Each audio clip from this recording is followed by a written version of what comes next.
बहुत समय पहले की बात है। एक राजा बहुत ही अशांति की समस्या से गुजर रहा था और इसी वजह से उसका मन किसी काम में नहीं लगता था। फिर उसे किसी ने बताया कि राज्य में एक बहुत ही महान गुरु रहते हैं, एक बार आप उनसे जाकर मिल आएं, शायद वो आपकी कुछ मदद कर दें। इस पर राजा ने बिना कोई देर किए उस गुरु के पास पहुंच गया और उनसे बोला, मैंने बहुत कोशिश की, हर तरह से प्रयास करके देख लिया, लेकिन मेरे मन में शांति नहीं है। ये हर समय भटकता रहता है। क्या आप मेरे मन को शांत कर सकते हैं? गुरु ने कहा, कहाँ है तुम्हारा अशांत मन? दो मुझे, मैं तुम्हें शांत करके देता हूँ। उस राजा को कुछ समझ नहीं आया और वो चुपचाप खड़ा रहा। गुरु ने कहा, ठीक है, मैं तुम्हारे मन को शांत कर दूंगा, लेकिन इसके लिए तुम्हें कल सुबह 4 बजे अकेले मेरे पास आना होगा। और हाँ, याद रहे, अपना अशांत मन अपने साथ ही लेके आना, उसे भूलना मत। राजा को यह जवाब कुछ अजीब सा लगा। वो उस पूरी रात सो न सका। वो पूरी रात सोचता रहा कि कैसा पागल गुरु है जो कहता है कि मन साथ लेकर आना। भला मन भी कोई बाहरी सामान है जिसे मैं छोड़कर आ जाऊंगा? उसने कई बार निश्चय किया कि जाने का कोई मतलब नहीं है। वो गुरु कोई पागल मालूम पड़ता है, लेकिन उसके पास और कोई दूसरा रास्ता भी नहीं था। इसीलिए उसने तय किया कि वो एक बार उस गुरु के पास जरूर जाएगा। अगले सुबह 4 बजे वो राजा गुरु के पास पहुंच जाता है। गुरु आंखें बंद करके ध्यान में बैठे हुए थे। राजा के आने की आहट पाकर गुरु अपनी आंखें खोलते हैं और राजा से कहते हैं, तो तुम आ गए, लो अब जल्दी से तुम्हारा अशांत मन मुझे दे दो, मैं उसे शांत करके तुम्हें वापस दे देता हूँ। राजा ने गुरु से कहा कि आप कैसी बातें कर रहे हैं? क्या मन भी कोई वस्तु है जिसे मैं आपको दे दूँ? ये तो मेरे अंदर है, मेरे सर की हड्डियों के अंदर है। गुरु ने कहा, तो इससे एक बात तो साफ है कि तुम्हारा मन तुम्हारे ही अंदर है। राजा ने कहा, हाँ, मेरा मन मेरे ही अंदर है। गुरु ने कहा, तब फिर तुम अपनी आंखें बंद कर कर बैठ जाओ और अपने उस अशांत मन को अपने भीतर खोजो। जैसे ही तुम्हें तुम्हारा अशांत मन मिल जाए मुझे बताना, मैं उसे शांत कर दूंगा। गुरु का यह जवाब भी राजा को बड़ा अजीब लगा। उसने अपने आंखें बंद की और अपने मन में उठने वाले विचारों को देखने लगा। वो अपने अशांत मन को खोजने का प्रयास करता रहा। वो जितना अपने अंदर गया वो उतना ही अपने मन को खोजने में असमर्थ रहा। कुछ घंटे गुजर गए, सूरज निकल आया था। राजा ने अपनी आंखें खोली। गुरु ने पूछा, मिला तुम्हारा अशांत मन? राजा ने नाम में सर हिला दिया। गुरु ने कहा, ठीक है, कल सुबह फिर आना और दोबारा अपने मन को खोजने का प्रयास करना। राजा वहाँ से चला जाता है।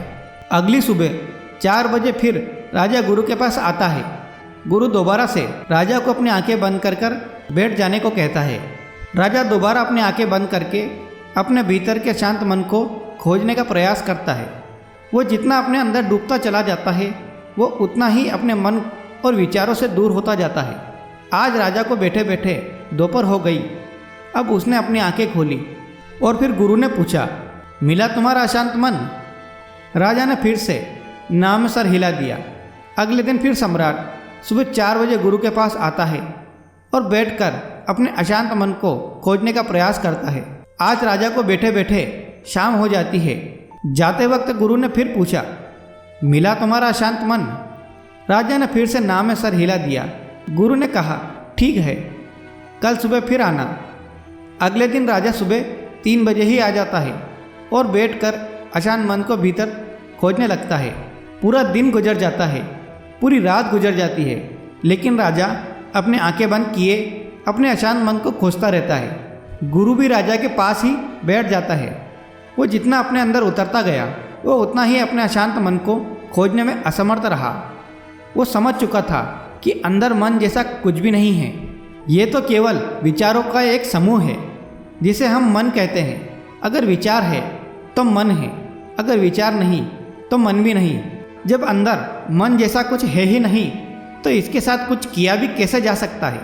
जिसे हम मन कहते हैं ये तो सिर्फ वो विचार है जो हमारी अचेतन अवस्था में हमारे भीतर उठते हैं। अगर हम अपनी चेतना में आ जाएं और जागरूक होकर जीने लगे तो ये विचार जैसा कुछ नहीं रह जाता। और जब विचार नहीं तो मन भी नहीं। अब वो समझ चुका था कि गुरु उससे बार बार ये क्यों कह रहे थे कि अपना मन मुझे दे दो, क्योंकि वो जानते थे मन जैसा कुछ नहीं होता। राजा ने अपनी आंखें खोली और फिर गुरु ने पूछा, मिला तुम्हारा अशांत मन? राजा ने कहा, अशांत मन तो नहीं मिला, लेकिन वो शांति जरूर मिल गई जिसकी मुझे तलाश थी। मैंने जब तक मन की तलाश नहीं की थी तब तक मैं बहुत परेशान रहता था, लेकिन जब तलाश की तब मैंने पाया कि मन जैसा कुछ नहीं होता। गुरु ने कहा, जब भी तुम्हें अशांति महसूस हो तब आंखें बंद कर बैठ जाना और अपने अंदर देखना कि अशांति कहाँ है, और तुम्हें तुम्हारे अंदर कोई अशांति नहीं मिलेगी। लेकिन जब तुम खोजोगे तो तुम्हें तुम्हारे भीतर एक ऐसा इंसान जरूर मिलेगा जो बहुत ही शांत चित्त और स्थिर है। जैसे कि राजा ने महसूस कर लिया था कि मन कुछ और नहीं बल्कि हमारे विचार ही मन हैं। हम अपने विचारों पर नियंत्रण करके अपने मन को नियंत्रित कर सकते हैं। अगर हम अपने जीवन में देखें तो हमारे चारों तरफ ऐसे लाखों लोग हैं जो मानसिक अशांति से परेशान हैं। वो सभी इस मानसिक बीमारी से बाहर आना चाहते हैं, लेकिन उन्हें पता नहीं है कि इससे बाहर कैसे आया जाता है। और अगर कुछ लोग इसके बाहर आने का प्रयास भी करते हैं तो कुछ शुरुआती असफलताओं के बाद वो हार मान जाते हैं और फिर ये मानसिक अशांति मरते दम तक उनके साथ रहती है।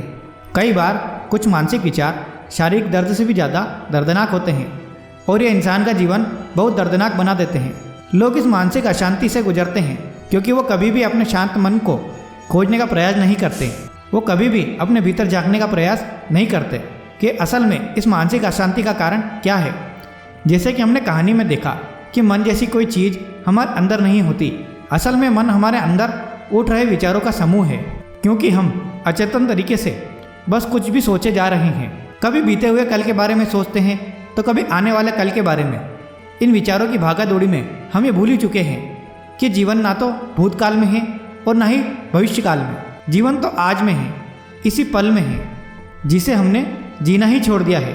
अगर हम अपनी चेतन अवस्था में रहना सीख जाएं, जागरूक होकर अपने अंदर चलने वाले विचारों को देखना शुरू कर दें, तो धीरे धीरे हमारे अंदर उठने वाले विचार कम होना शुरू हो जाएंगे। क्योंकि तब विचारों को उत्पन्न होने का समय नहीं मिल पाता, क्योंकि हमारा मन ज़्यादातर तभी सोचता है जब ये अचेतन यानी अनकॉन्शियस अवस्था में होता है।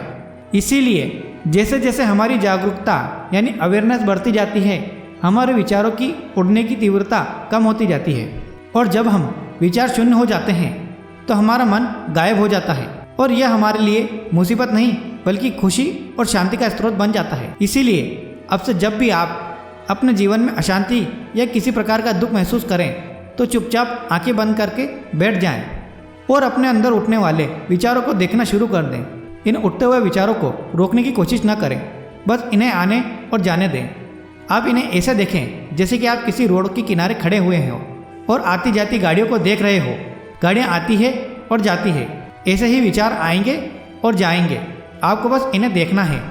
समय के साथ धीरे धीरे ये विचार आने बंद हो जाएंगे और अंत में आप खुद को एक ऐसे इंसान के रूप में पाओगे जो अंदर से एकदम स्थिर और शांत है। दोस्तों, आज के लिए बस इतना ही। मैं उम्मीद करता हूँ कि आपको इस कहानी से बहुत कुछ सीखने को मिला होगा। वीडियो पसंद आया हो तो प्लीज़ लाइक कीजिए और इस चैनल को सब्सक्राइब कीजिए। धन्यवाद दोस्तों।